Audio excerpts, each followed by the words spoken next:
Sarah had spent years wrapped in the endless buzz of city life. She woke each morning to blaring car horns and hurried footsteps on concrete sidewalks. Her workdays were filled with back-to-back meetings, buzzing phones, and the constant pressure of deadlines. By evening, she felt like a hollow shell. One afternoon, after another day of staring at screens and feeling her chest tighten with stress, she made a decision. She would take a break, even if it meant stepping into the unknown. A week later, Sarah found herself winding through quiet country roads, far from skyscrapers and crowded coffee shops. She was on her way to the small lakeside property she had inherited from her grandfather just months before. She barely remembered him. He had lived a slow, quiet life in a tiny cabin near this very lake, far from the city. When he passed away, he left the property to Sarah without much fanfare. At the time, she hadn't paid much attention. But now, in the deep stretch of summer, it felt like the perfect escape. The narrow road narrowed further until it met a grove of tall pines. Birds called softly in the branches above, and sunlight danced on the gentle waves of the lake. Sarah parked her car on a patch of grass near the water's edge and stepped out. She breathed in fresh air, feeling it fill her lungs, in a way that she hadn't experienced in years. The scent of pine and damp earth wrapped around her like a soft blanket. She smiled for the first time in months. She walked down to the water's edge. The lake stretched out before her like a polished mirror. The far shore was a line of green trees, their reflections rippling as a light breeze passed. A few ducks drifted by, dipping and rising without a care. Sarah sat on a smooth rock and let her fingers touch the cool water. It felt alive, welcoming. She closed her eyes and listened to the gentle lapping of waves. As she stood and looked around, Sarah noticed that the shoreline was mostly untouched. A few paths cut through the grass where neighbors came to fish or swim, but overall the area felt private and wild. She imagined cozy evenings by a small campfire, watching embers float skyward under a star-filled sky. She had camped before, long ago as a teenager, but not like this alone by a quiet lake, with only the crackle of wood and the call of night creatures for company.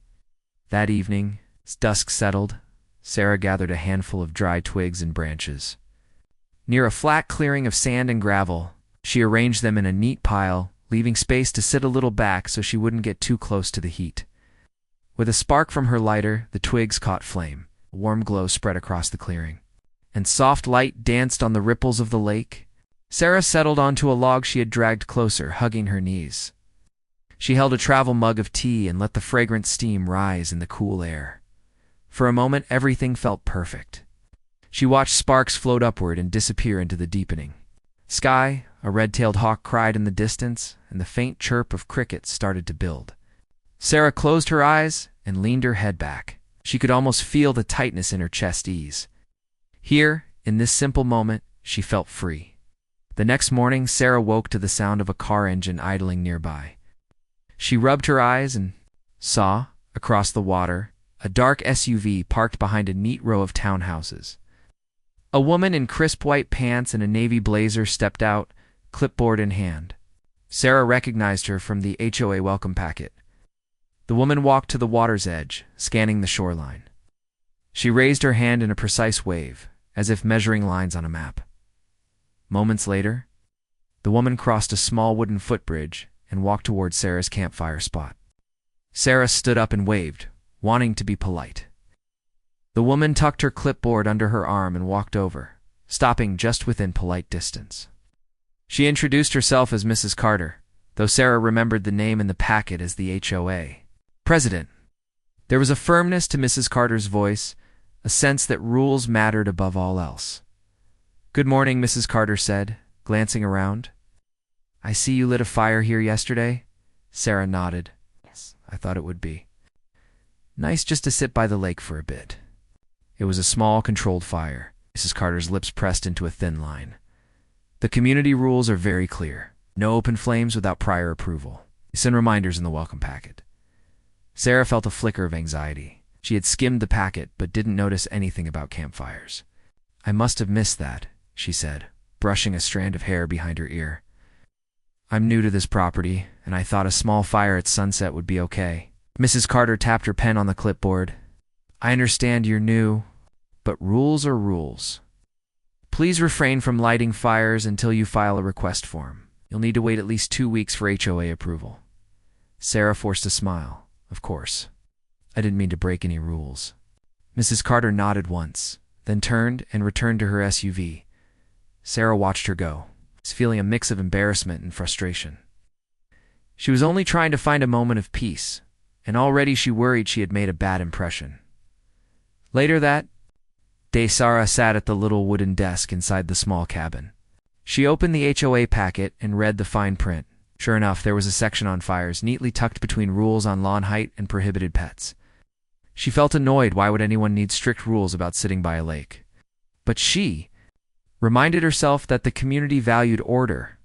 Still, she imagined how good it would feel to have a fire without worrying about red tape. She took out her grandfather's old map of the property, tracing her finger along the shoreline he had marked as private. She wondered if she might have some rights that superseded the HOA rules. After all, her grandfather had owned this land for decades. Maybe his will included details about the water rights. Sarah pushed that thought aside for the moment. She decided to explore on foot. She packed a small backpack with water, snacks, and a notebook. As she walked, she noticed the townhouses arranged in a tidy row, each set back behind a narrow strip of lawn. The street that ran parallel to the lake ended in a cul-de-sac, and from there a gravel path led down a gentle slope to the shore. She paused at a low wooden fence that marked the boundary between public path and private lakefront. The fence was weathered, gray with age, and only chest high. A small wooden sign read, "Private property beyond this point." She stepped through a gap in the fence, careful not to stumble, and found herself on a narrow beach of pebbles. In sand, a few logs lay scattered like driftwood.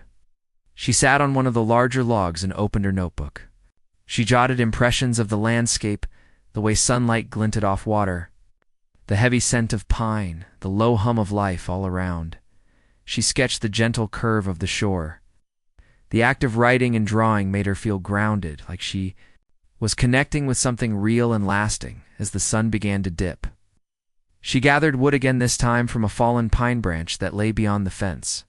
She chose only dry twigs and small logs to be safe. She cleared a small circle of sand and arranged the wood carefully. With a spark, a tiny flame appeared, and she built it slowly into a steady blaze. The flames crackled softly, and wisps of smoke curled up into the cool air. Sarah leaned back against another log, sipping tea and watching the fire dance. She felt the worry of city life melt away. Here, rules felt distant. The tiny fire, the gentle waves, and the scent of the forest were all that mattered. She promised herself she would find a way to enjoy this spot freely, even if that meant digging deeper into her grandfather's papers or talking with the HOA again. As the fire burned low, she gazed at the sky where the first stars began to blink. She felt a connection to her grandfather in this moment, as if he were sharing the lake's peace with her. She wondered what stories he had told here, what secrets he had kept. She tucked those questions away for another day and simply listened to the night sounds, the soft crackle of embers, the distant call of an owl, the gentle sigh of water against the shore. Sarah extinguished the fire carefully before the night grew to dark. She stirred the ashes with a stick until there were no glowing coals left. She sprinkled water from her mug and raked the sand smooth again. She packed her things and headed back up the path to the cabin, feeling more at home than she had in years. That night, as she slept, she dreamed of the lake under a blanket of stars, the warmth of the campfire, and the promise of discovery that awaited her with the morning light. She didn't yet know about the water rights or the full power of her inheritance, but she felt a spark of hope that this place could become her true refuge. And for the first time in a long while, she smiled. In her sleep, the next morning, Sarah woke to soft bird calls and pale light filtering through the cabin window. She stretched under the warm blanket, feeling the ache in her muscles from yesterday's walk. Still, a bright sense of promise filled her chest. She dressed quickly and stepped outside. The air was cool, but the rising sun promised warmth. Today, she thought, would be another day of peace and discovery. She carried her coffee mug down to the lakeshore. She rounded the last bend of the path. She froze. Across the water, a dark SUV sat parked on Mrs. Carter's street. Its engine idled, and morning mist curled around its tires. Sarah's gaze moved to the shoreline near her campfire spot. There, at the edge of the tree line, stood Mrs. Carter herself. She wore her crisp white pants and navy blazer again, clipboard in hand, but today she looked angrier, her brow furrowed as she studied the ground. Sarah paused, heart thumping. She sipped her coffee and raised a hand in greeting. Mrs. Carter did not look up. Instead, she made phone calls, speaking in a low, urgent voice. Sarah frowned. What was happening? She set her mug on a nearby rock and moved closer, trying to keep her voice calm. Good morning, Sarah said, stepping onto the narrow beach. The pebble and sand mix crunched quietly beneath her shoes. Is everything all right? Mrs. Carter glanced up, eyes sharp. You again, she snapped. I've called 911. She held up her phone as if to prove it. Your little campfire last night was illegal. Sarah felt a knot tighten in her stomach. I put it out completely before I left, she said. There were only small coals, and I doused them with water. Mrs. Carter shook her head. That doesn't matter. Smoking embers could drift and start a wildfire. You broke the rules. She tapped the clipboard. I reported it. Sarah's voice trembled. Reported it to the fire department? Mrs. Carter glared. Yes, they're on their way. She pointed toward the road. You'd better finish packing up. Sarah glanced in the direction Mrs. Carter indicated. Through the trees, she saw flashing red and blue lights. A police cruiser and a small fire department truck rolled down, the lane stirring dust from the gravel. Sarah's breath caught. Her heart pounded in her ears. Wait, Sarah pleaded. I'm sorry. I didn't know. Please let me explain. Mrs. Carter turned her back. Explain to the fire chief when he arrives. She tapped her watch. Hurry up. Sarah swallowed. She knelt by the small circle where she had built the fire, examining the ground. Saw flattened sand and a few blackened stones. She gathered a bag of ashes and old twigs, careful not to stir up smoke. She dabbed water onto the stones. Every movement felt heavy with eyes watching. In minutes, the police cruiser came smoothly down the path. An officer stepped out, tall and serious, uniform crisp. His partner stayed by the car, shielding his eyes against the sun. The fire truck followed, and two firefighters climbed down. Hosing their truck's bumper, the officer approached Sarah. Ma'am, his voice was calm. We got a report of an unauthorized campfire. Are you responsible? Sarah stood, dusting her jeans. She felt raw nerves but tried to hold steady. Yes, I am. I'm sorry. I thought I could have a small fire and I put it out before morning. She pointed to the wet stones. There are no active flames. The officer studied the spot. He knelt and sniffed for smoke. Yes. Satisfied, he stood. All right. Thank you for extinguishing it. We'll run a quick check to make sure everything is safe. The firefighters moved in, their hoses extended. They sprayed the sand and stones until no smolder remained. The sound of water splashing against stones broke the morning hush. Sarah watched, her chest tight with worry. When the firefighters finished, they packed up and climbed back into their truck. The officer turned to her. See no hazard here, he said.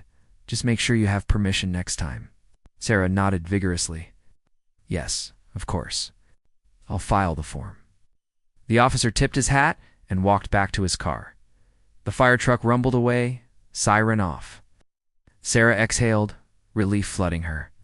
She turned to thank Mrs. Carter, but the HOA president was nowhere to be seen. Gaze swept the shoreline. Mrs. Carter's SUV had disappeared as quietly as it arrived. Sarah felt a surge of anger and confusion. Why had Mrs. Carter gone to such lengths? She had called 911 instead of speaking with Sarah directly. She must have driven Mrs. Carter to panic. Sarah picked up the clipboard that lay near the fence. It had blank forms and scribbled notes in Mrs. Carter's neat handwriting. One note read, "Potential wildfire hazard." Sarah tucked the clipboard under her arm. She understood Mrs. Carter's duty to protect the community, but this felt excessive. Simple conversation could have solved everything. Instead, Mrs. Carter had summoned emergency services. Sarah's heart still raced. Needed answers and maybe a way to prevent this from happening again. Later that day, Sarah went inside the cabin and spread her grandfather's papers across the wooden table. She leafed through letters, maps, and legal documents. One folder, stamped water rights, caught her eye. Inside were typed paragraphs and a diagram of the lake's shoreline. Sarah read that her grandfather held the riparian right to draw water from the lake for personal use. Normally, riparian rights allowed shoreline owners to access water, but here the language sounded broader. It spoke of exclusive use of water adjacent to the owned land. Sarah's mind spun. She owned the lakeside property, yes, but did that mean she controlled the lake water for the entire street? Could that include Mrs. Carter's home? It sounded improbable, but the words on the page were clear. She read them again and again, underlining phrases. Owner's use, adjacent water, exclusive. That evening, she decided to test the limits of her discovery. She took her lawyer's number from another file and called. The lawyer listened to Sarah's rushed explanation and agreed to review the documents in detail. He promised to call back within 24 hours with an opinion. As darkness fell, Sarah returned to the lakeside. She cleared a small patch of ground, more careful this time to stay within a tight circle. She used only a handful of twigs and lit the fire with a match. Flames leaped up, painting her face with golden light. She sat back on her log, her mind buzzing with thoughts of legal rights and neighborhood power. She listened for footsteps, for the hum of an approaching car, but the shore remained silent. Sarah breathed in the scent of wood smoke and felt a thrill at her quiet victory. She had the right to be here. She had the right to the water.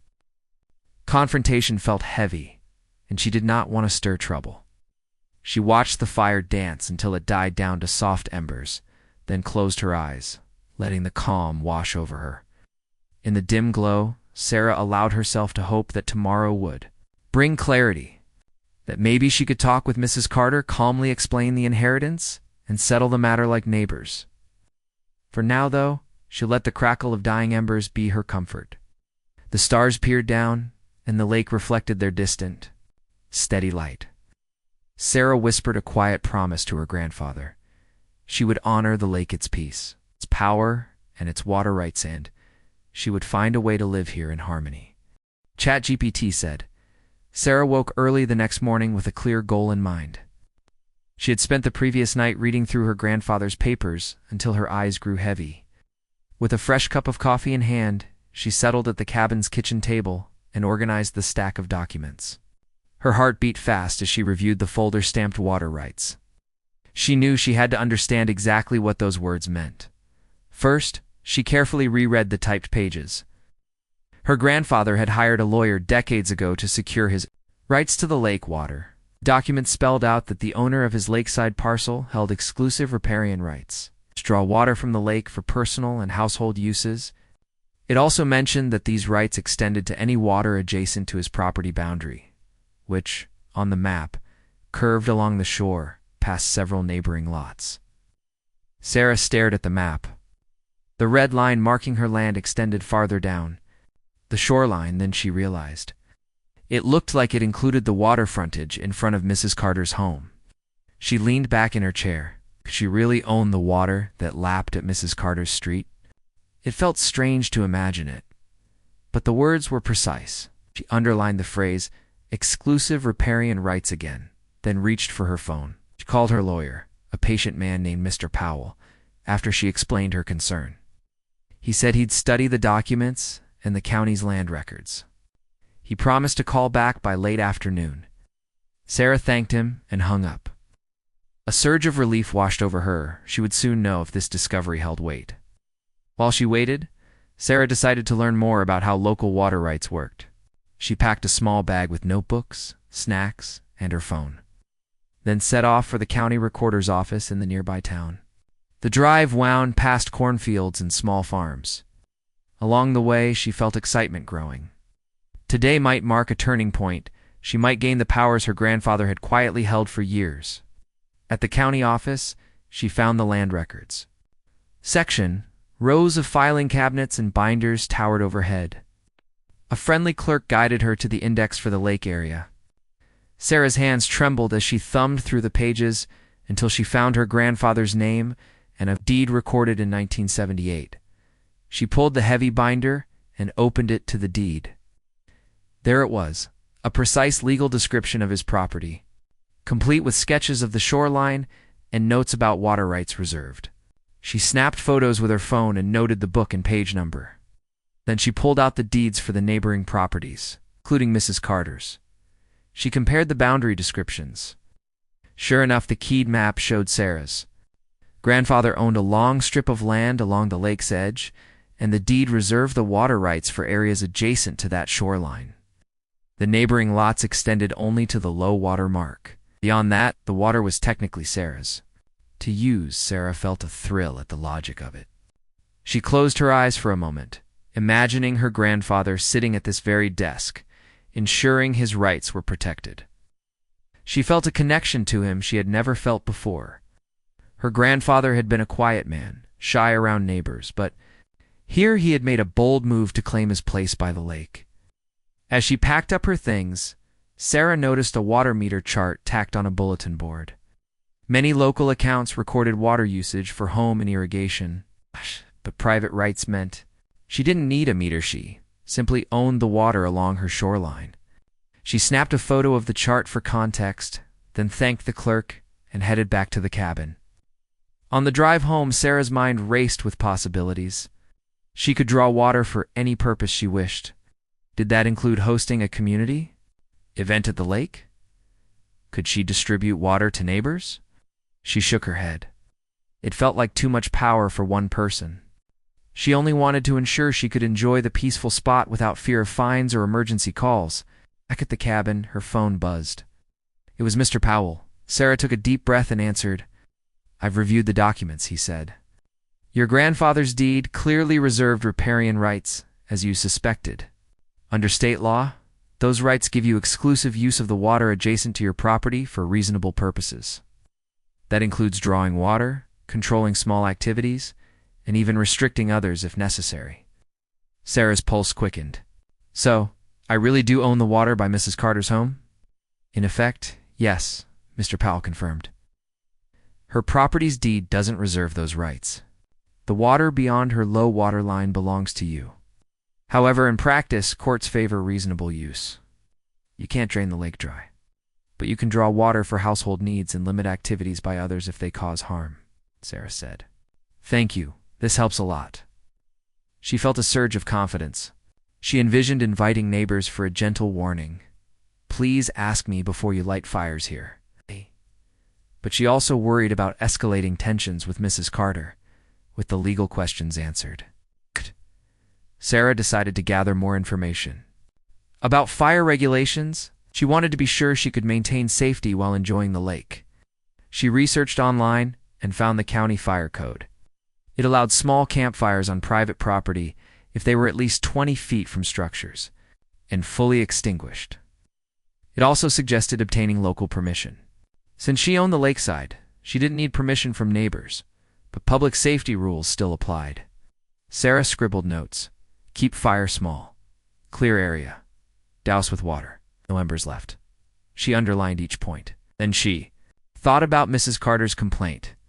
The last thing she wanted was another emergency call.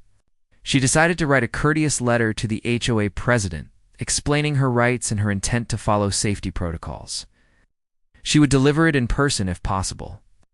Before writing, Sarah took a break. She poured a fresh mug of tea and walked. Down to the shore, the sun was high and the water sparkled. She closed her eyes and let the breeze brush her face. The lake seemed calm, as if waiting for her next move. Seated on a smooth rock, she opened her notebook. With neat handwriting, she drafted, "Dear Mrs. Carter, I hope you are well. I wanted to apologize for any concern my campfire caused. I recently discovered that I inherited riparian water rights from my grandfather's estate, which include the lakefront adjacent to my property. I plan to enjoy small, controlled fires by the lake, following all safety guidelines under county and HOA rules.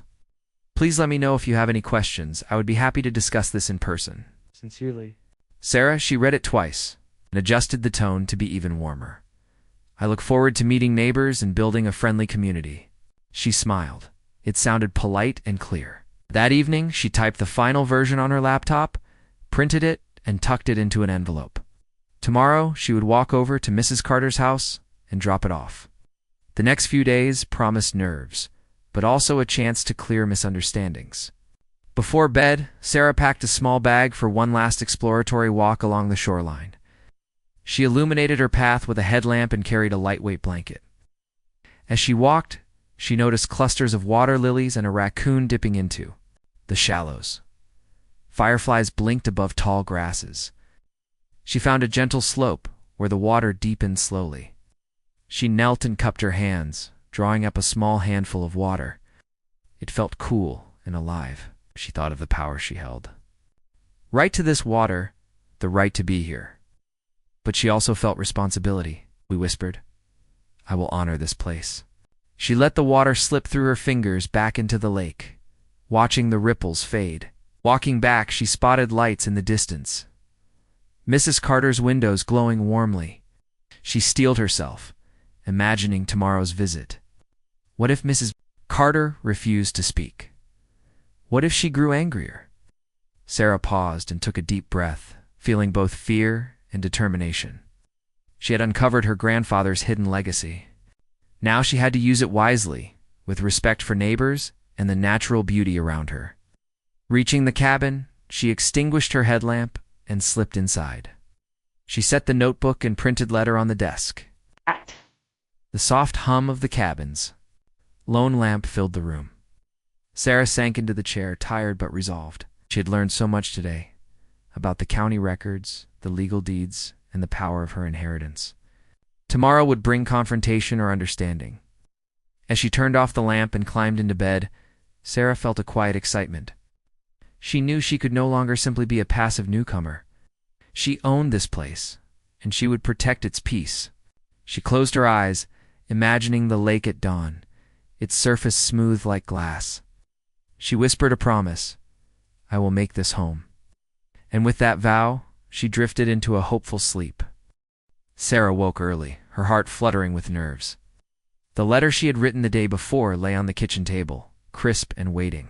She dressed in something neat but simpler, light sweater and jeans, then tucked the envelope into her pocket. She poured a cup of coffee and stepped out onto the porch, breathing in the cool morning air. The lake mirrored the pale sky, and mist curled over its surface. For a moment, she felt calm. Today, she would speak with Mrs. Carter and clear the air. She walked along the sandy path toward the row of townhouses. The gravel crunched under her boots, and birds sang in the trees. As she approached the cul-de-sac, she spotted Mrs. Carter's front door. The small porch was tidy, with potted flowers on each side. Sarah paused and smoothed her hair. She took a deep breath and knocked once, then twice. After a moment, the door opened. Mrs. Carter stood there, clipboard in hand, her expression guarded.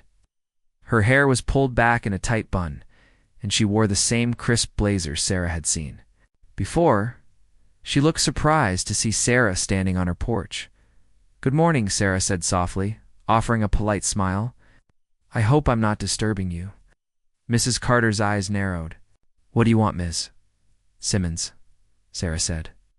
"I'm Sarah Simmons. I live by the lake." She held up the envelope. "I wanted to explain in person." Mrs. Carter did not invite her in, but she stepped aside enough for Sarah to place the envelope on a small side table by the door. "All right," she said. "Make it quick." Sarah nodded and straightened. She spoke evenly. "I'm sorry about the 911 call. I didn't intend to cause alarm. I built a small campfire. Last night, it was under control and fully put out, but you saw embers and thought it might be a hazard."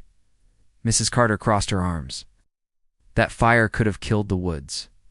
My job is to protect the community." "I understand," Sarah said. "Safety is important. I read your rules and will file the approval form for any future fires." But I also discovered something about the property. Mrs. Carter's lips tightened. What property? The lakeside land and water? Sarah took a step closer, her voice calm. My grandfather's will and deed show that I inherited riparian rights. Those rights give me exclusive use of the water adjacent to my shoreline, which stretches past the low water mark near your home. Mrs. Carter's jaw dropped. She looked as if she wanted to argue, but the words caught her off guard. That can't be true, she said, fiddling with her clipboard. I've lived here for years. It surprised me too, Sarah said. I thought it was odd, so I drove to the county recorder's office and read the deeds myself. I confirmed. With a lawyer? The water beyond your low water line technically belongs to me. Mrs. Carter's eyes flashed with confusion and anger. You own the lake? Sarah held up her hands. I don't own the entire lake, just the water along my shoreline. But the deeds are clear. I'm not trying to take anything from you. I only want to be honest. Mrs. Carter stared at her. The silence felt heavy. Sarah's heart pounded, but she remained steady. I value this lake too, she said. It's what drew me here after city life. I want to share it safely. That's why I'm happy to follow safety rules. And if you ever want to use water for something like filling a pool or watering plants, you can ask me. I'd like to work together. Mrs. Carter's stance softened slightly. She glanced at the envelope on the table. I read this, she asked. Sarah nodded. Yes, it explains everything in writing.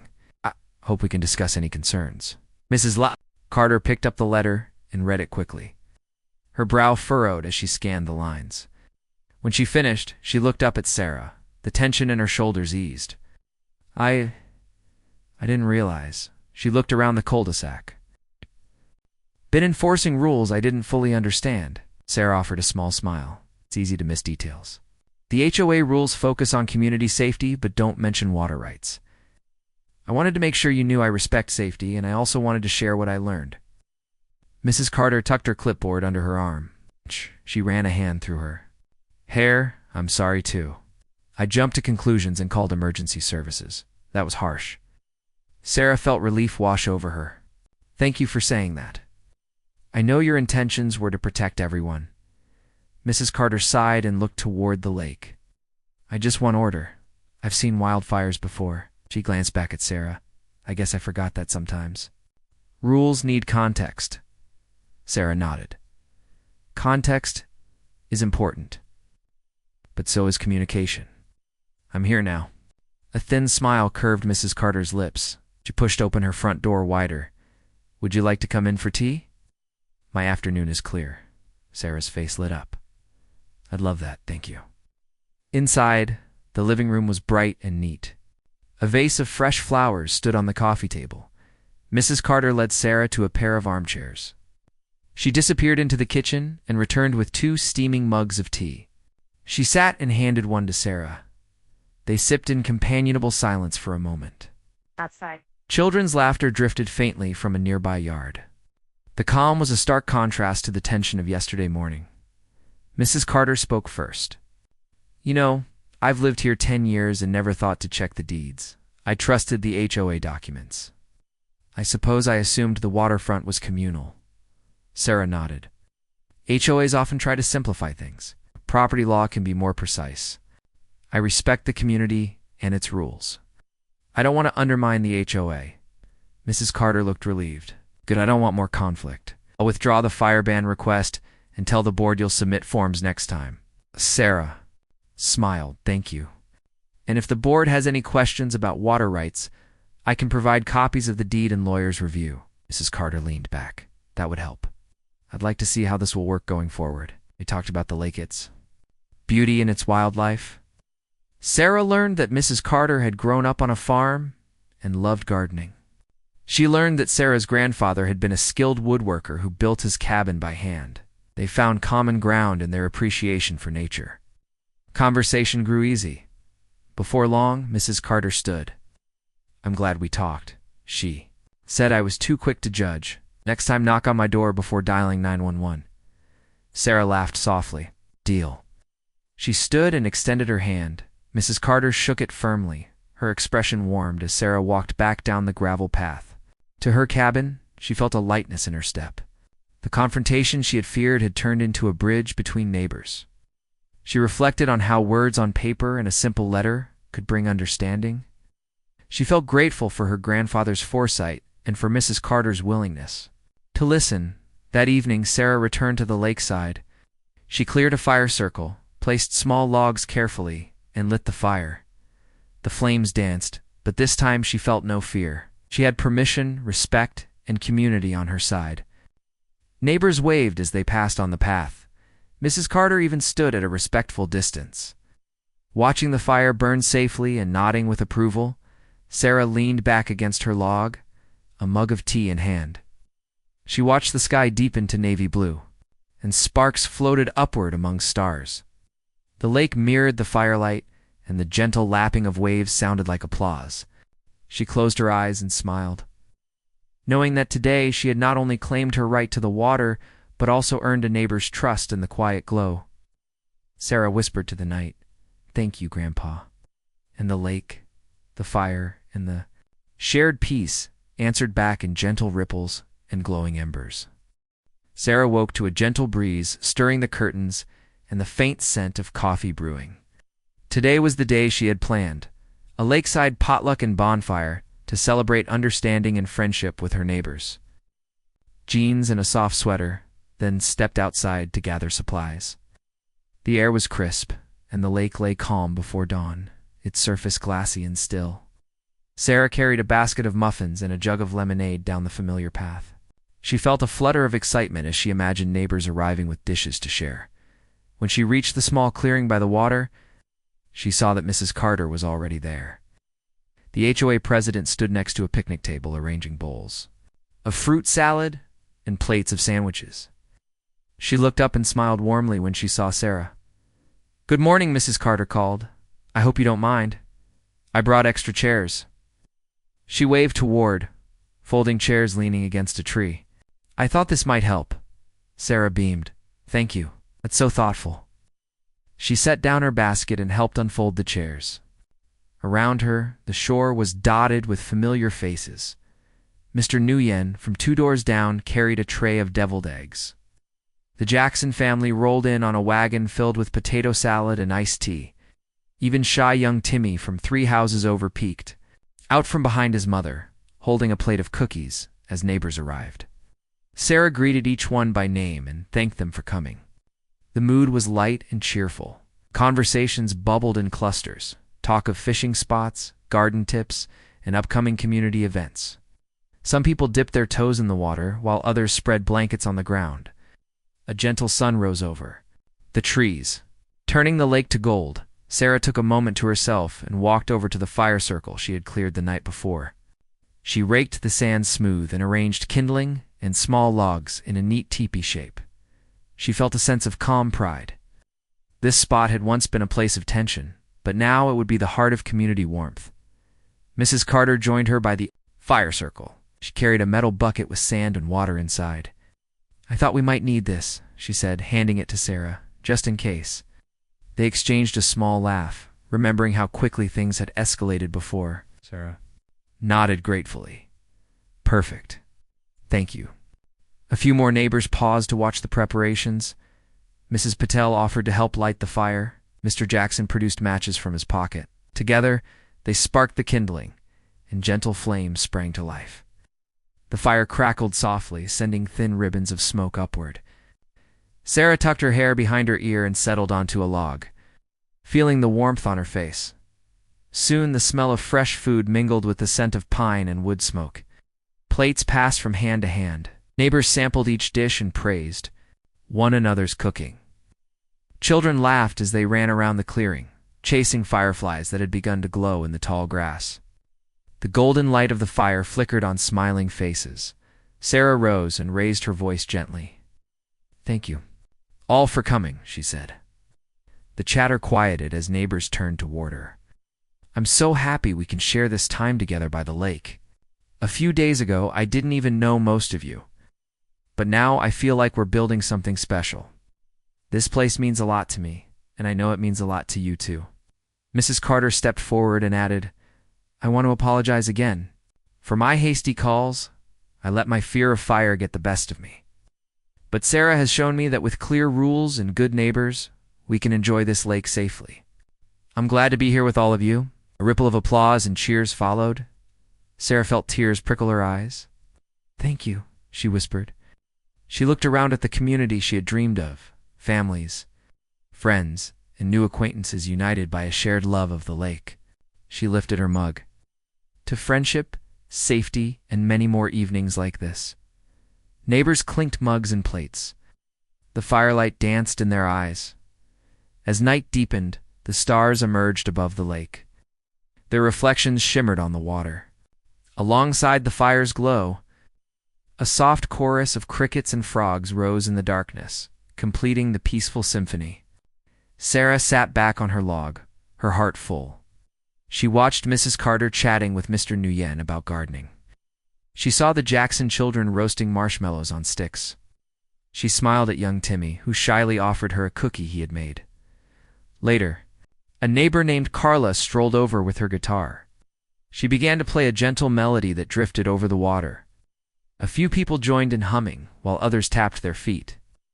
The fire crackled, the guitar sang, and the lake quietly lapped. At the shore, Sarah closed her eyes for a moment, absorbing the simple perfection of it all. After the song ended, Sarah rose and gently moved closer to the water's edge. She knelt and scooped a handful of cool lake water. Slowly she let it trickle through, her fingers watching the ripples spread outward. She thought back to the first time she lit a fire here, without knowing her rights or her neighbors' feelings. She remembered the fear of emergency lights and the ache of misunderstanding, and she compared it with now, laughter, warmth, and a community bound by trust. Sarah stood and addressed the group again. "Before we wrap up, I want to share one more thing." She held up a small handwritten booklet. "I've made a simple guide to safety at the lake, how to light a fire responsibly, where to sit, and how to share water if you ever need to fill a bucket for gardening. It's just a draft, but I'd love your feedback." Neighbors leaned forward eagerly. Mrs. Carter smiled and said, "This is wonderful. May I see it?" She took the booklet and flipped through the pages. "This will be so helpful for new members and old alike." Others nodded and spoke up with suggestions. Add a note about leaving no trace, include emergency contacts, and remind everyone to check wind conditions. Sarah jotted down each idea in her notebook. She felt a thrill at the collaboration. This guide would be a living document shaped by the whole community. When the fire burned down to glowing embers, people began to gather their things. Plates were cleared, chairs folded, and blankets rolled up. Sarah helped carry leftover food to a cooler and offered rides back to the cars parked at the entrance path. Neighbors thanked her for organizing the event. Mrs. Carter placed a hand on Sarah's shoulder. "You've brought us all together," she said softly. "Thank you." Sarah shook her head, smiling broadly. "We did this together." She looked out across the dark water, bright with ember reflections. This is what home should feel like. By the time the last guest left, the clearing was quiet and cool. Sarah knelt and patted out the remaining embers with sand and water. From the bucket, she raked the ground smooth, erasing all signs that a fire had been there. She collected logs and kindling, storing them neatly in a small shed nearby. Everything was just as pristine as she had found it, no trace of disruption. Only the gentle memory of warmth. As she walked back to her cabin, the night sky sparkled with stars. The path felt soft under her feet, illuminated by moonlight peeking through pines. Sarah paused and glanced back at the dark silhouette of the clearing, then turned to the lights of the cabin behind her. She thought of her grandfather and his quiet wisdom. He had drawn the deeds, reserved the water, and protected this land so that one day she could find it. Inside the cabin, Sarah hung her jacket and washed up by the small sink. She poured herself a cup of herbal tea and stepped onto the porch. The lake lay before her, peaceful and still. She took a slow sip and felt warmth spread through her chest. She whispered to the night, "This is home now." The stars overhead seemed to blink in agreement. Before going to bed, Sarah wrote in her journal. She described the potluck, the conversations, the laughter, and the music. She noted how trust had replaced tension and how community had grown from a single act of kindness. She underlined the words peace and belonging. Then she closed the journal and placed it on the nightstand. As she climbed into bed, Sarah felt a deep sense of gratitude. She thought of the journey, from stressful city life to lonely lakeside campfire, to heated conflict, and finally to harmonious celebration. She knew that this place, these people, and the rights her grandfather secured all came together to create something special, something she would cherish and protect. She closed her eyes and felt sleep come quickly. In her dreams, the lake glowed with firelight, and neighbors danced around an endless campfire under a sky full of stars. And when she smiled in her sleep, the lake's gentle waves seemed to whisper back, "Welcome home."